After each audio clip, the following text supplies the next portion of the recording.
You're listening to the Pre-Hospital Care podcast on the Medics Academy Network.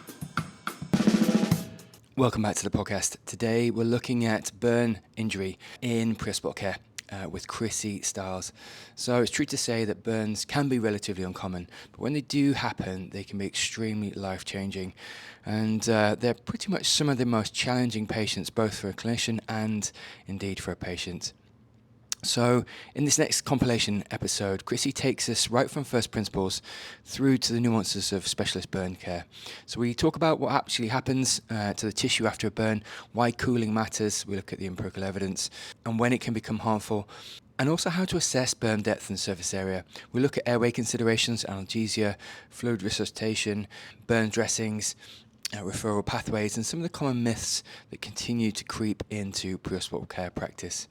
But it's not just a clinical conversation. We also look at the consequences of burns and indeed the psychological impact of burns on the patient. But we also look at the multifactorial picture and that of rehabilitation. And Krissie really brings to bear both her experience and indeed the evidence to show us really how, where and when to treat burn injury. So whether this is the first time you're listening to this conversation with Krissie Stiles or indeed revisiting these episodes, I think you're going to come away with a new appreciation just for how important those first 20 minutes are on scene and indeed how they can set the trajectory of care from that period of time. So this is our complete burns masterclass with Krissie Stiles. Please do enjoy. Globally, obviously, burns pose a massive burden. There's about 180,000 deaths a year and 9 million new burn injuries annually. Children tend to be the most presenting patient population, about 42%, and young children under 5 are the ones that are most prevalent. In the UK, however, so specific to us, the data tells us that it's about 250,000 people in the UK will sustain burn injuries each year. Not all of those get as far as A&E. Some are treated locally or self-treat. So about 130,000 will get to emergency departments. And just bear in mind that burns pose only 1% of the total ED trauma workload. So we don't see them very often in pre-hospital emergency department settings. Out of those thousands and thousands of patients, only 11,000 or so are getting as far as the specialist burn services. Children are still half of the population that we treat with severe burn injuries. Boys are more affected than girls. And across England and Wales, nearly 4,000 children under 15 are admitted to hospitals with burn injuries each year. So those are the numbers. But what our data also tells us is that the populations that are based in the lower socioeconomic groups have a much higher prevalence of burn injuries as well. So we need to make sure that we look out for the more vulnerable pockets of our society too. So burns is actually an umbrella term for multiple mechanisms of this particular trauma. So burn injuries can happen as a result of a flame or a scald, steam, contact with hot surfaces, electrical, chemical, friction, radiation, or cold injury. So all of these are potentials that pre-hospital care practitioners can come across. But in both adults and children, actually, the commonest place where burn injuries happen is in our homes.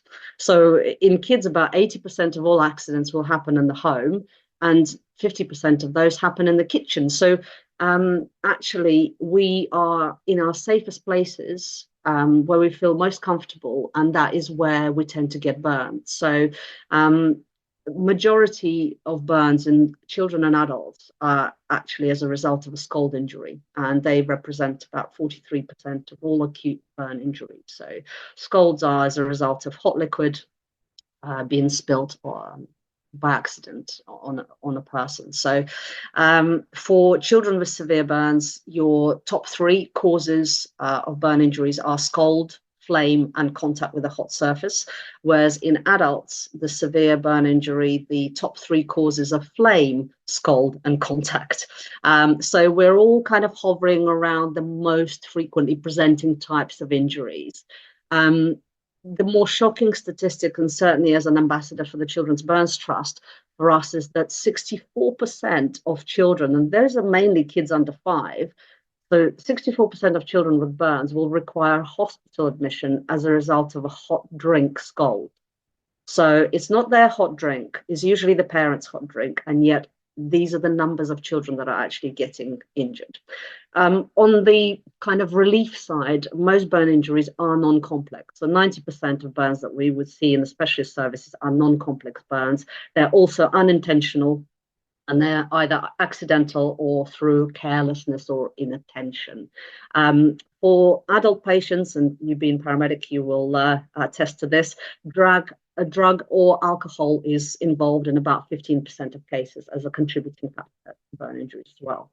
From the point of view which body parts we see most frequently injured, it's probably hands. So hands and arms are the most frequently injured, followed by head and legs.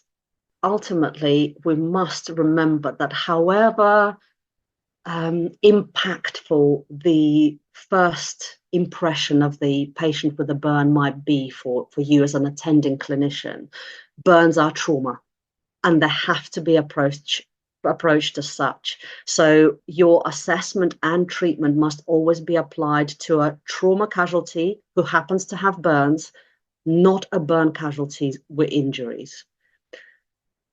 This is often the issue with especially severe burn injuries. Life-threatening non-burn injuries may be missed because the obvious and serious burn injury can be very confronting, very distracting for the attending clinician. Burn injury itself might also be associated with obvious and concealed other injuries and is a potential distractor for other more immediately life-threatening problems. So the initial approach is always as part of your ATLS trauma surveys. So you look at a patient with a burn injury and they will fall into one of the three categories.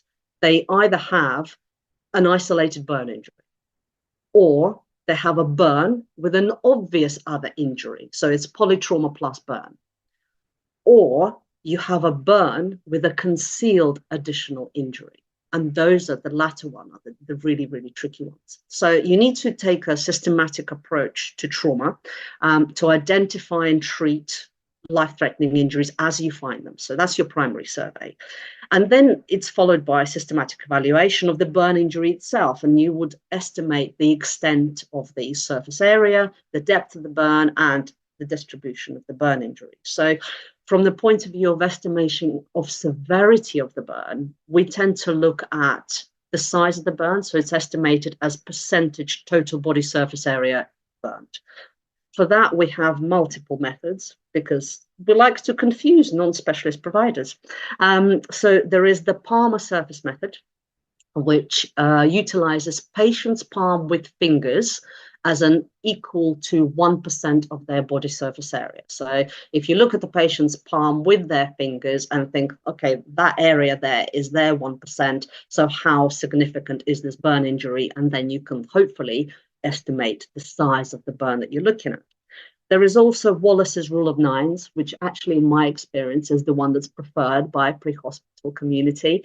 It breaks down the whole body into areas of 9, and each part as a value, you can then add it up. So one upper limb is 9, the other upper limb is 9, legs are 18. So one leg is 18, the other leg is 18. So everything is a value of 9, and you can just very, very quickly add up. Unfortunately, it's not overly accurate in children, and you have to be very careful to use the pediatric ruler to calculate accurately the estimation of burn size if you are using Wallace's rule of nines. But for adults, it's good. The gold standard is Lund and Browder chart, and that chart is got multiple various values. It allows the changes in body shape from baby through to adulthood. So it comes in various different charting versions from baby, 2-year-old, 5-year-old, 10-year-old, and then adult. Again, it takes time, and it's time consuming. It can be confusing because anterior thigh in an adult is 4 3/4, and the 3/4, on a night shift, try working that out. It can be complex. So I would say that I would utilize London Browder chart as kind of my final resource rather than the initial method of estimation. So use whatever method that tends to come to your head and inside out, and you could do it at 2 a.m. on a night shift. The other version of estimating size that military actually have introduced is the serial halving method. And nobody can get this one wrong. So all of me is 100%, half of me is 50, half of that is 25, and you just keep halving until you get to the approximation of the burn extent that you're looking at. So all of these methods are available. Just choose the one that works for you best. So that's the estimation of burn size. There's also a connotation of burn depth. I don't personally believe that in the pre-hospital setting, burn depth matters because you're not going to change anything in your initial approach or treatment based on your assessment that the burn is superficial or it's really deep. That's more for the surgeons and the burn services. But it gives you a really good indication of severity, which is what we're talking about. So if you are able to guesstimate the depth of the burn, they are classified into being superficial. So that's your erythema, looks like sunburn, hurts like hell. Partial thickness, the one that blisters and hurts quite a bit and oozes everywhere. Deep dermal, which has got fixed red staining that actually has coagulated capillaries, so the damage is done, and potentially some of the nerve damage too. And full thickness that hopefully none of us can miss because they're charred, they're leathery, there's no sensation, they feel tight and get constricted over time. So that's the depth of burn. So really in the pre-hospital community, you kind of want to see and assess your patient whether can they feel things or not. Is it blistered or not? Is it charred or not? Is it oozy or not? Basics like that will give you an idea of it's kind of a really deep burn, or it's kind of moderately deep, or it's a mixed depth burn, and then you can make your decisions as to whether you progress it further and they need transfer, whether they can stay locally and be treated by their local GP or practice nurse, for example. So depth of burns gives a richer information to assessment of severity, but usually there are other connotations like the size, location, the age of patients, the other consideration that we can discuss that affect that severity for patients. The other last little bit that also might be worth bearing in mind is whether the burn is circumferential. So does it go all the way around, say a limb, torso, neck, or a digit of a patient? Circumferential distribution in itself is not necessarily a horrible, awful, terribly severe thing. But if you have a deep burn that goes all the way around the limb, you now know that through general tissue injury processes, the inflammation is going to start and the swelling is going to start. And very quickly, that very taut, deep burn is not going to allow the tissues to expand. So you're going to start to compromise your internal organs, internal structures, blood vessels, nerve endings, muscle, and you're going to end up in the compartment syndrome type picture. So that's for limbs and digits.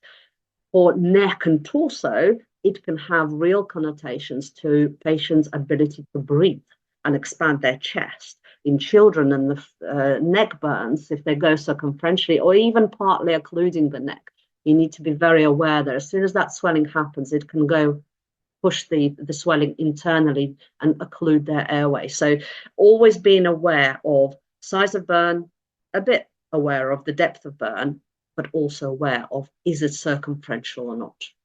So firstly and foremost, we must remember that burns affect skin. Injury to skin, and skin being the largest organ in our body, that has many, many major functions. So skin is responsible for control of fluid loss, regulation of body temperature. It offers physical protection against mechanical and chemical and thermal insults on our body. It's a physical barrier against infection and microbial invasion. It has massive involvement in immune activity. It has metabolic function. It synthesizes vitamin D for us. It's a massive sensory interface, allowing us to feel our environment and react to our environment. And more importantly, for burn survivors, it's a psychosocial interface. It's something that once healed can result in a scar that then becomes socially obvious and socially uncomfortable for many burn survivors. So we are looking after the largest organ in our body that has now injured. It's lost its protective functions. It potentially cannot work in the same way because the burn will interfere with every one of those major functions. So there is the local response. Where is the wounding? So you're having to consider the wound, the open wound, the oozy wound, the depth of the injury that we've just discussed, the size, the extent of that injury. Locally, there are processes that happen that were described by a surgeon from Birmingham, Jackson, who coined the concept of burn depth progression and zones of injury that he described as part of his research. And he suggested that where the burn injury happens, there are 3 central zones that are all dynamic and all interactive and are potentially malleable by our initial interventions. So there is the zone of coagulation. That's the area that's where the direct damage has happened. It's characterized by irreversible necrosis and complete destruction of tissue. So that's very central 3D impact of the burn injury. The zone surrounding that is the zone of stasis. The tissue is damaged, but there is some impaired vasculature and perfusion, but the tissue viability, whilst it's under threat, we can potentially recover it with first aid measures, with fluid resuscitation, appropriate atraumatic wound care, and administering appropriate pain relief so that we de-stress the system off from that kind of very painful stimulus. And then the third zone is the outer zone, the hyperemic area, where it's okay, it appears maybe superficially injured, it may be red and hyperemic, but it's not under threat and it will recover by itself. So it's that most painful area of the burn potentially, but actually can recover by itself. So those are the 3 zones. And I already said that we can do things to reverse some of the damage. There's also, apart from the local response, there is the general response to burn injury. And I will be speaking specifically to major burns. So a major burn that approaches over 20% surface area in adults and over 10% surface area in children starts off clinically significant systemic effects. So you kick off a massive systemic inflammatory response that is no longer confined to the local injury, but becomes systemic with impacts on organs and tissues that are distant from the burn injury itself. So say you've got a burn injury to bilateral legs, circumferential bilateral legs, so you've got 18 and 18, 36% burn in an adult, you will have systemic edema to the rest of the body. So if you're, say, taking considerations for your A and B, so airway breathing in your ATLS survey, seeing the fact that patient has got a burn that's over 20% surface area, you now know that actually they're going to have this inflammatory drive across the rest of their body that might actually compromise their breathing in the next couple of hours. So needing to be aware of that general response that can present in big burns as well is massive for pre-hospital care. And of course, there are systemic effects that affect the acute severe burn injuries. And they're multiple. There is the vascular response from increased vascular permeability, which causes that significant edema, but also it allows the transfer of big molecules like albumin all of a sudden finds itself where it doesn't belong in extravascular spaces that draws fluid towards itself, hence the edema. You have impact on the heart. So whilst the cardiac output is initially reduced in the first initial hours of the burn injury, you have decreased blood volume and venous return. obviously have increased pulmonary systemic vascular resistance. All of these things happen because of the increased level of catecholamines jumping around in the body, all the stress enzymes and parameters. But between 24 48 hours after the burn injury, you kick the patient into hyperdynamic state. So they have reduced peripheral resistance, they have increased oxygen consumption and increased cardiac output. So you see their heart rate double, you see their respiratory rate double. They chomp through medication like drugs, analgesia, sedation, much faster than any other trauma patient would be. So if you think about your patient in SIRS, that's what the burn patient becomes, but they don't just stay in that state for a short period of time. This can last for months and sometimes years, that hyperdynamic drive. It can affect their lungs. And obviously, you mentioned already the smoke inhalation component, not just the smoke particles, the debris that can end up in the patient's lungs, but also the chemical components that can have systemic toxicity on the rest of the patient's body. So you actually could have this smoke inhalation that can damage lungs. So you have skin as well as lung to manage at the same time. Kidneys can be affected. So acute kidney injury is massive in major burns. Usually it starts as a result of under resuscitation, or can also be secondary to compartment syndromes, or maybe later on as a result of sepsis once they're in ICU in the burns unit. Impact on GI tract. So again, the edema does not discriminate. It goes to lungs. It can also go to gut. So you could have gut edema, you could have ischemia, you could have mucosal atrophy, and also bacterial translocation. So all of these happen within hours of the burn injury happening.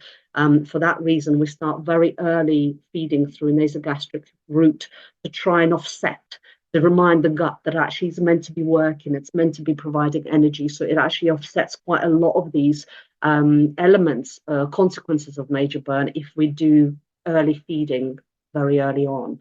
And the metabolic response. So the hypermetabolic drive happens about 72 hours post-burn.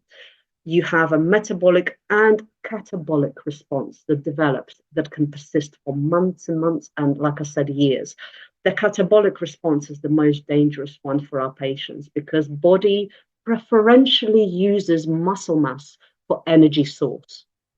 So that's why we need to feed our patients. We need to give them additional protein load, and sometimes growth factors and additional things to substitutes and steroids and all sorts of things to try and build them up for all of the massive muscle loss that they sustain, and that catabolic response is responsible for that. So burn injury is massive, and as you see, it's very different to just to trauma.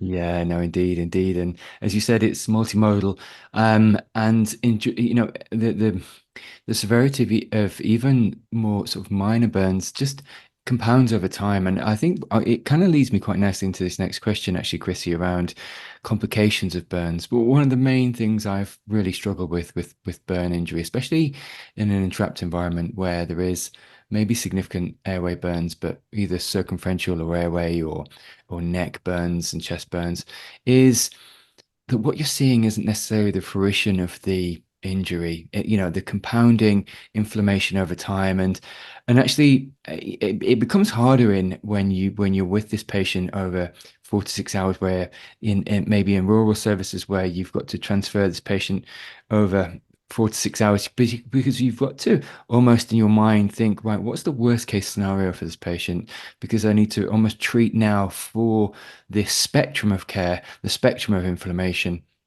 the spectrum of pain management requirements, the spectrum of fluid requirements over time, because things change, and actually the challenge fundamentally within pre-hospital care is what you see now isn't necessarily the sequelae in 4 to 6 hours, and the burns patient is the archetypal example of that things characteristically get worse, but get worse in the worst areas, i.e. the airway, the chest expansion, just the nature of the burn. Could I get you to speak to some of the complications?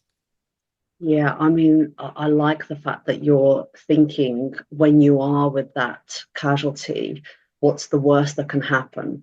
And you totally have to have that approach because the worst will happen. It can happen because of the delay in access to services. So complications can be acute, and complications can be as a consequence of inappropriate treatment, over treatment, under treatment.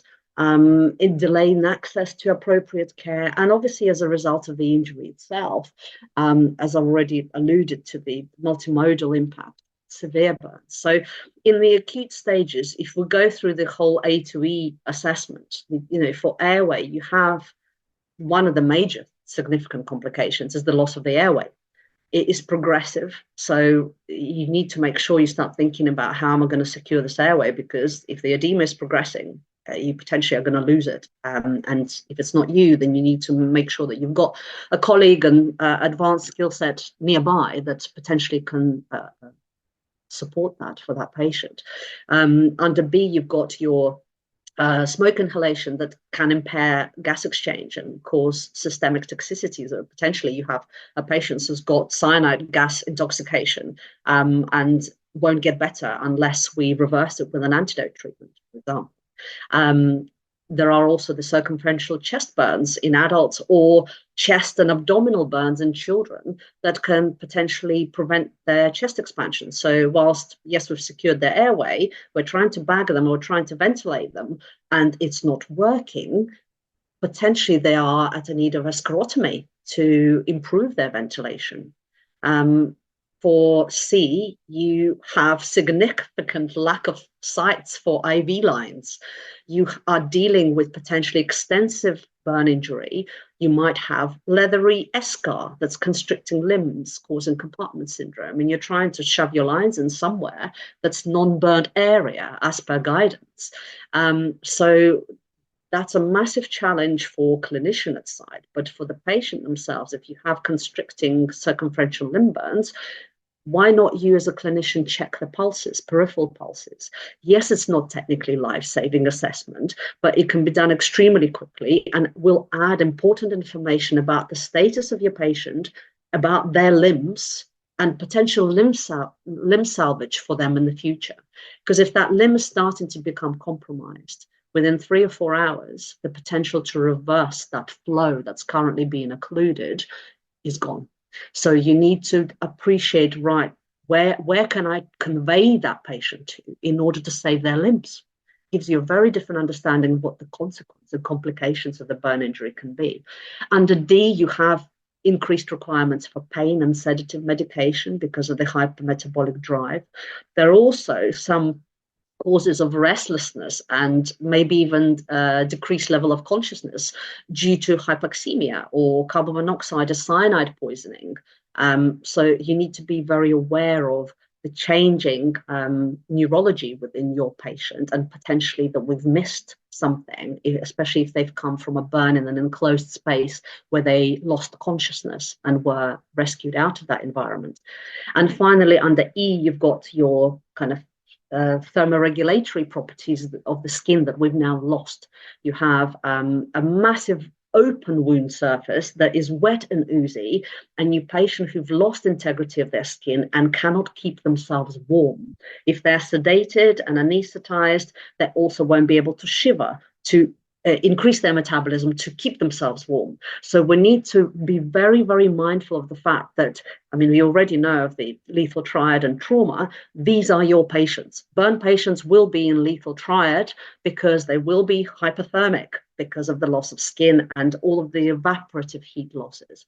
So you need to make sure that you look after them and prevent any heat loss. So that's kind of A to E in the acute system. I also alluded to the fact that we're injuring our major organ, so skin, all the properties of skin. So once you've healed, for example, scar tissue doesn't tan, it'll burn. It will no longer be able to synthesize vitamin D, for example. It doesn't stretch, it doesn't behave in the same way that skin does. It is itchy, it is painful, it can crack. It obviously becomes a scar that people can see and pay negative attention to. It can be oversensitive or not sensitive at all. So you can have lack of sensation, or you can have pins and needles or shooting pains through the scar tissue that can be absolute nightmare to live with. So there's all these impairments on the patient's quality of life. So as you can see in the early stages, you have this massive internal organ, muscle, nerve damage that's potential. You've got the compartment syndrome potential. You have systemic toxicity potential. There's also the edema-related effects like airway edema, intra-abdominal hypertension, intra-abdominal compartment syndrome, limb compartment syndrome, all of these things that where edema progresses systemically, and all of a sudden you have a very, very sick patient who has a burn, but also now is on their route to multi-organ failure too.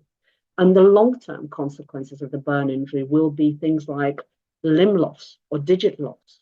So it can result in an amputation, especially deep, deep burns or electrical burns specifically can be incredibly linked to limb loss.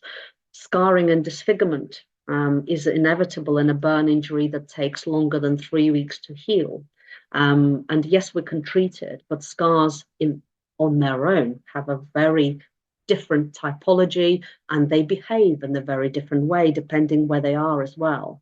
And patients will experience loss of strength and function as a result of the fact that they've been immobile in a burns ICU bed for a long time, that they've deconditioned, they've lost muscle mass, they're not able to be as strong as they were, the function, that their limbs don't work in the same way, their joints might be affected by scar contractures.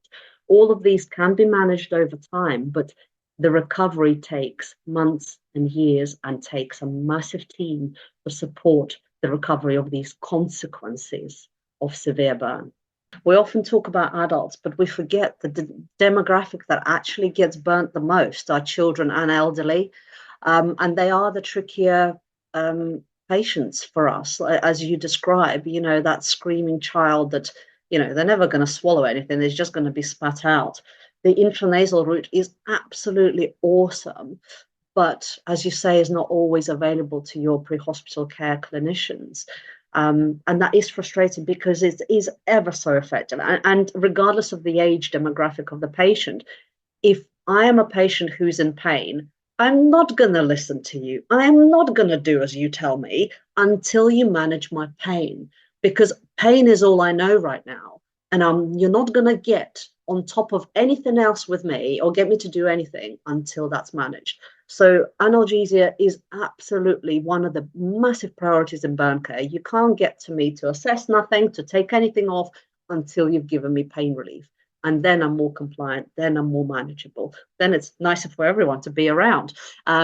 So with pediatrics, definitely intranasal route is absolutely amazing. And I've had a lot of feedback from clinicians in emergency departments and pre-hospital care community how effective intranasal route is. So much so that I actually recently had a question from a clinician who said we had a child with a significant facial scald, which also went intranasally. And because they had this blistering of the mucosa intranasally, the clinician said, well, I gave them intranasal ketamine, but I wasn't sure if that's an effective route. There was a lot of discussion before we went to give it, like, would it work? Wouldn't it work? And please be reassured that it would work, because dermal, ultimately, it will still get through. So you're very unlikely to have deep, full thickness burn intranasally. So give it, do it. If you have it, please give it, because it's going to be your best asset that you can give the children who are in pain. From an overall kind of pathophysiology of the burn injury in children and elderly, children have much thinner skin than adults. Their dermal layers haven't developed yet. They haven't grown its thickness. So they end up having a much deeper burn than an adult for any given temperature. So if comparably you spilled that same pot of noodles onto yourself, you might have superficial redness, you might have a little bit of blistering. The child might have a deep dermal or full thickness burn, the same pot of noodles. And that's to do with the dermal thickness. For example, children, when you were talking about first aid administration, children are reliant on parents to do the right thing. So, and same with elderly. Elderly often live alone. If they have had an accident, there is a delay to somebody delivering first aid. So if the parent is not willing or doesn't know first aid, or if the elderly patient has, fallen and there's nobody around until the next morning, potentially their injuries are going to be worse because they wouldn't have had the kind of key essential interventions that can reverse the damage within their tissues. And remember that for children, and actually until recently, elderly were considered major burn at 10% surface area. So anything above 10% TBSA is a major burn that requires fluid resuscitation and full-on treatment like a major trauma patient. So same processes for any major burn. So children or elderly over 10%, you'll get your widespread inflammatory response. You also will get inflammation that affects their airway. And in children, that can compromise it even more. So if you're given fluid resuscitation in children, that can accelerate the rate of edema formation and airway obstruction. So be very mindful if you've got unprotected airway in a child and you're giving them fluids because they are a major burn, even if it's not affected their face or their neck or their chest, if it's other areas of the body that are affected, actually you could have airway edema that compromises their airway. We already said that in children, the breathing, so if you've got a deep burn that affects the front of the chest or the side of the thorax, potentially that could affect their breathing, because in children, breathing is principally diaphragmatic. So they breathe off their middle, and that's what they use to try and expand, rise and fall of their chest. But once you have a deep burn that covers anywhere near the diaphragm, it becomes inelastic. The burn itself is very inelastic, and they'll have ventilation problems. They tire very quickly. So they compensate, and all of a sudden, that's it. They're done. They're in respiratory arrest. So actually, you need to look out for your ventilation problems, the result of the burns that are affecting that diaphragm area.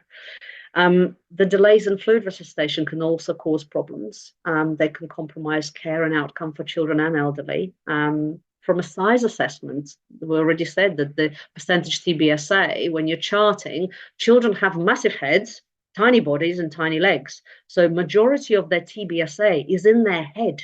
In a baby, front of the head is 9.5%, and the back of the head is 9.5%. That's a whole substantial chunk of body size that's taken up. And if they've spilled something on their head, it's going to be a major burn. So very much caution with estimation of TBSA. As a result, if they've got a big burn, they'll have high evaporative water losses and higher heat losses. So they're more predisposed to hypothermia. Children are much greater risk of hypothermia when you're applying first aid because of that higher body surface to volume ratio. And you need to have preemptive measures where you're cooling the burn, but keeping the rest of the patient as warm as possible. You need to take these proactive steps. So look after the thermoregulation in your pediatric patients. And it's the same for elderly. Elderly are just as susceptible. So as we age, our dermis thins. So we get much thinner skin, which is why elderly tend to get a lot of skin tears. So your dermis sheds, and it can get a much deeper, a bigger burn. But equally, if you're delivering cooling, they can get hypothermic more quickly. So you need to be very mindful of the fact that you're just addressing the burn injury, you're cooling the burn, but the rest of the person needs to be wrapped up and mollycoddled and kept as warm as possible. So just look after them. So those are kind of the differences that I foresee in children and elderly. I mean, cooling is one of the basics of burn care. It's the first thing that we advise members of the public to do if somebody sustained a burn injury. And what we actually have realized is that most of us don't know what burns first aid is. So many patients still turn up through clinicians' doors having applied toothpaste, turmeric, butter, ice, milk, egg, all random things that actually could put the burn injury at detriment and is not exactly first aid. So this is quite a pertinent question for general members of the public as well as clinicians alike. So burns first aid is cool running water for 20 minutes but this is only effective within 3 hours of burn injury. It's not effective after this time, and 20 minutes is what's required to promote wound healing, to reduce the size and depth of the burn injury, to reduce the likelihood of surgery, prolonged hospital stay, the likelihood of scarring. So cool running water for 20 minutes is actually quite life-changing as an immediate response to a burn injury. I've had some questions about whether, shorter periods of time is any more effective. Is it better to do some rather than none? And ultimately, yes, you do what you can as much as possible, but in the knowledge that, for example, 20 minutes will promote healing 4 times faster than 10 minutes of cooling. So there is a vast difference. So 20 minutes is what we advocate in full realization that it's a lifetime. If you're sat there, for example, with upset, screaming child, or a person who's not compliant, and you're trying to do the right thing. So all those barriers aside, ultimately, this can completely change the trajectory of that burn survivor. When you are delivering first aid pre-hospitally, there are a number of barriers, one of which is usually access to water. So paramedics on scene that arrive, you might have very limited supply of water or saline that you might carry. Certainly with saline, you might need to use it for intravenous fluid replacement rather than doing first aid. So access to water becomes a challenge, but we know that our data tells us majority of burn injuries happen at home. So actually you have very good access to a tap, shower, and you can utilize that at the time rather than rushing and transferring and going to hospital, which, as we previously discussed, quite often the hospitals also don't have easy access to showers or taps to deliver first aid. So if you can stay on the scene, deliver the running water for 20 minutes, and be very mindful of that ticking clock, that the 3 hours is ebbing away all the time when not doing first aid. The other question quite often with first aid application is the temperature of the water. So we always say cool running water, but it's often wrongly interpreted as very, very cold. And very, very cold water for 20 minutes is a very long time to sit in very cold substance. So you could cause hypothermia, and that independently can cause problems in not only locally in the burn wound, but systemically to the whole patient as well. So you don't want a hypothermic patient. So you cool the burn, but keep the rest of the person warm. And if it is an extensive big burn injury, you prioritize certain areas like faces, hands, genitals, feet, as a matter of priority for your cooling, and keep the rest of the person as warm as possible, or do segmental cooling, one arm, then the next arm, and hand over what you've done. We've cooled both upper limbs but haven't done the lower limbs. It becomes part of the handover and the ticking clock handover as well. You've got 1 hour left whilst the first aid is still effective. Clothing removal is important. You don't want to be cooling over the top of the clothes that have been in the fire or have been scalded, because ultimately they would adhere to the skin and you're not being effective in your first aid application. So remove clothing, remove jewelry. In babies and young children, we forget to remove nappies. So remove nappies, remove continence pads in older patients as well. So then you actually can cool the skin, the burn itself, and then you can put on the nappy or the continence pad back on, and you can wrap the patient in clothing or blankets, but cooling needs to be done directly onto the burn wound. And then for transfer, all that we advise is that you apply cling film. And that comes as a little bit of a shock. It doesn't need to be a sterile cling film surface. We know it's not sterile, but it is a very good wound cover for the purpose of ongoing observation of the wounds and for the purpose of transfer. It covers the wound. It is very pliable, so you can kind of wrap it around, the surfaces like axilla and elbows. It's non-adherent, so it's not going to cause any trauma for the patient. It's impermeable, so stuff can't leak through, but equally stuff can't get in. So it acts as a barrier. And it's very good for us to continue observing the wound as we transfer and as they get to emergency department, and then eventually when they get to the burn service, you've not wasted expensive dressings that then are cut off and put in the bin for wound observation. So the trick with cling film is, don't apply it to faces. We've had a few patients who turn up with cling film to face. It's not necessary. Leave the faces exposed, but everywhere else you use longitudinal layers, so loose longitudinal layers in strips. You just apply it literally to cover the wound. It is not a dressing.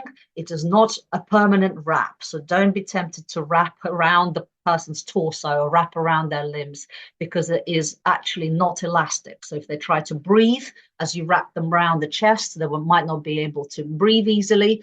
And if you wrap it around their limbs and they start to swell up, it acts as a constricting kind of belt, preventing blood supply. So very gently applying, just to cover the nerve endings, to reduce the pain stimulus of air on nerves.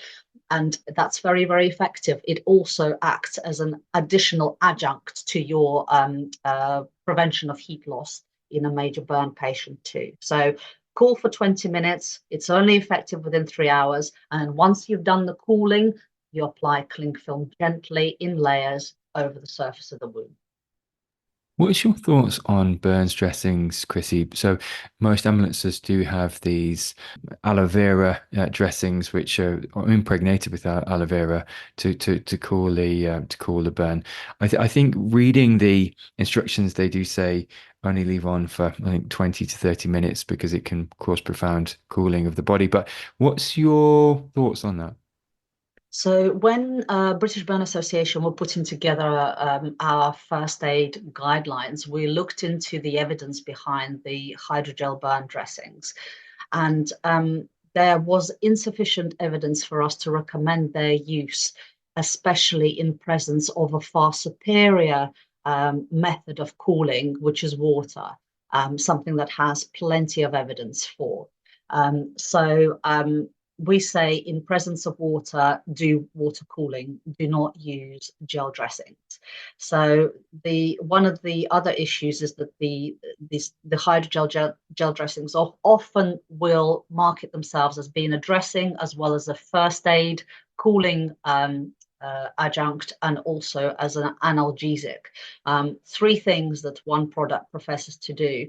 And actually, we know it's not as effective at being a coolant. So water is way more effective. For analgesic purposes, if you've done the cooling and applied cling film, it does the same thing. It's covered the nerve endings, and that's where the analgesic effect is felt. You don't need a more expensive product to be applied in order for that to happen. And ultimately, if I'm the patient, I would want proper analgesia, please, rather than just an adjunct that supports that. And then as a dressing, it's like you said, if applied to a larger surface area and left on for a prolonged period of time, it could actually cool the body substantially enough for it to become hypothermia situation. It also will dry over a period of time. And the issue that we've seen in the burn services is that when the dressings have been applied, it takes away the responsibility for applying appropriate first aid, because people see the gel on the dressing is on the patient, and I think, oh, well, they've had the gel applied, so we don't need to do first aid. The patient will arrive to emergency department, who will also say, oh, the dressing's already on, we don't need to do anything about that.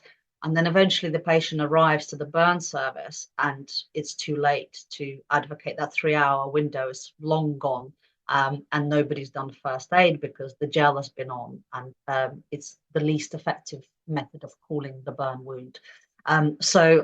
My thinking behind it is that we don't have sufficient evidence to advocate the use of gel dressings. For cooling purposes, I would always use and strive to use water, or to make access to water available within the 3-hour window, and to hand over the responsibility for first aid to the next treating service if I'm unable to deliver it at the scene.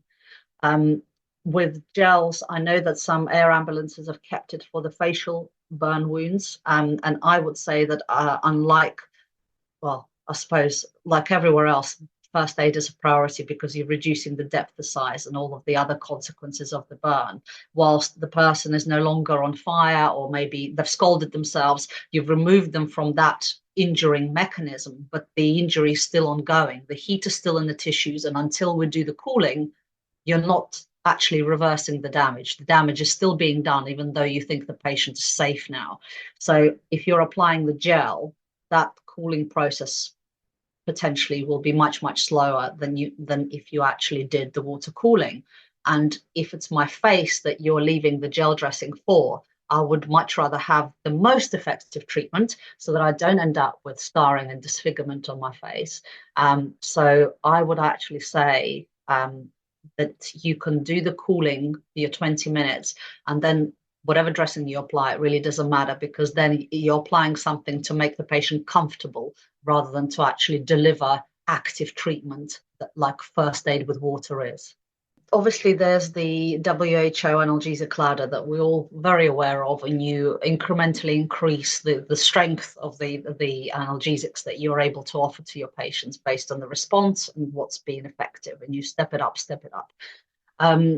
With burns, usually, and especially with major burns, we flip that on its head and we start with really, really strong stuff, because we know burns hurt. And if you're talking about major burns, you want to go in with really strong opiates and give incremental doses until it's had effect. But then you're also monitoring the patient. And we've previously mentioned that hypermetabolic response, where the body actually chomps through your sedatives and your analgesics much, much quicker. So anticipate that it wears off quick and the patient needs it. So if they're telling you, ultimately, the definition of pain is whatever the patient says it is. So, if they're telling you they're in pain, they're not making it up. Their whole body is injured. They've got skin loss. It's open to air. Everything is in that super hyper-inflammatory response. It's going to sting. It's going to be swelling. It's going to hurt like hell. So you want to make sure that you manage it. But it depends what's within your kit. So that's not to negate that actually even simple paracetamol administration is not going to be effective. That's fantastic. And especially in cases of pediatrics, if you start with, with what you have, the parent would be advised to give some paracetamol, give Calpol to your child whilst you're waiting for us to arrive on scene, because that's what you do. Your kid is in pain, that's what you would give them. And then when the more advanced skill set arrives, you can give them the step up and intranasal stuff, maybe IM, but ultimately you build up the analgesic support because they do need it. So I think that ultimately, I don't want to tell paramedic colleagues how to manage pain relief, because you all know exactly what you're doing with that. The only surprise, I suppose, in major burn patient care is how quickly that pain relief wears off, and that's what might stump you a little bit. You feel like you've given a reasonably large dose, but the patient very quickly, wears it out and says, I'm still in quite a lot of pain. Can you give me something else? So just be prepared that might be the situation. And if it's not within your scope or your practice set to be able to administer more, you need to summon another more advanced skill set that might be able to give that relief to the patient. Because we know that if they have a really bad experience with pain, it's not only linked to a poor wound healing and a more likelihood of infective complications with wound healing. So that's just patient being in pain. They won't heal and they're more likely to get infected. But on top of that, you're creating a situation of post-traumatic stress, a memory that they retain that's linked to that situation, to that injury. So any next intervention with regards to their wound care, or anybody kind of even coming to assess their wounds, there will be responding with a lot of anxiety and potentially combativeness and aggression, just because you're freaking them out. You caused them pain, you didn't manage it at the time, and they're thinking it's going to happen again and again and again. So we want to make sure that your first interaction with the patient when you're managing their pain is as effective as you can possibly make it, to make sure that they're under control and you build the trust of that patient. You build in their buy-in, you basically getting their buy-in into complying with you, into following your guidance and your support, because they now trust you. That they said they were in pain, you managed it really effectively, and now they go, well, what do you need me to do next? It's a fantastic therapeutic relationship, but it won't happen until we manage the pain effectively. And then you can ask them whatever you want.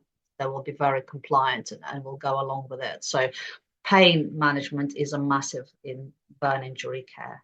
First and foremost, NHS actually has issued a really good guidance in 2020 on guidance for major incidents and mass casualty events that has a fantastic section on managing casualties with burn injuries. So I would say anybody who wants to look this up, to reference that, look it up. It's got very clear guidance.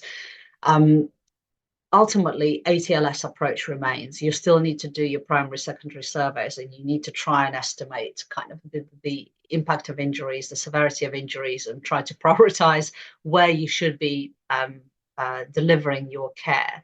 So even if you're looking at a tool like the 10-second triage tool, by the time you're actually assessing your patient, walking, bleeding, talking, quite often most of these are your burn patients. They will be awake, they quite often will be talking, they're less likely to be hemorrhaging catastrophically or have any penetrating injuries. Usually it is a burn injury only trauma. So then you're back into your kind of ATLS approach, airway, breathing, all the usual steps that you would take. So in that sense, it's not any different, apart from you have many of them at the same time, and potential for deterioration due to that edema and airway compromise is massive. So some of the key points, I suppose, would be to still be very wary of airway edema, and if in doubt, you need to find somebody who can intubate that patient. We never cut endotracheal tubes, so if you have intubated, leave it long, because we know they're going to swell up over the next few hours. Obviously, don't forget C-spine. We do, whatever the circumstance of injury, if they were thrown or jumped, or ultimately it's trauma as well as burns. So don't forget C-spine as well. If you're doing your very quick guesstimate of burn wound size, don't forget that you don't include erythema. So anything that looks red like sunburn, and there's not skin loss, you don't count it in the size of your burn injury estimation. And one of the key points I think we made last time is about hypothermia being the biggest killer as well. So if they're getting cold, you need to manage that. So these are kind of very, very simple things. That you rightly said, a handful of patients would overwhelm a local burns unit and would start to request maybe mutual aid from other units outside of the network. But actually, in any kind of major incident, normal care pathways would not be in force. They would be stopped and the burn services close up. Burn injured patients will be triaged on scene and then transferred to the nearest hospitals that are receiving these casualties.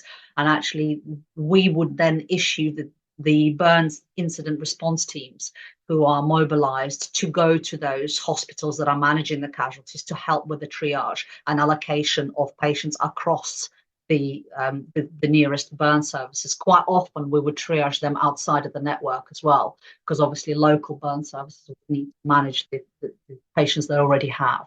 So it is a very stressful situation to find yourself in, but going back to the basics, to the skills that what's going to kill my casualty first, who takes priority, and you just act accordingly, and check up the guidelines, because it's all in there. Just refresh it in your head what you would do. You're listening to the Pre-Hospital Care podcast on the Medics Academy Network.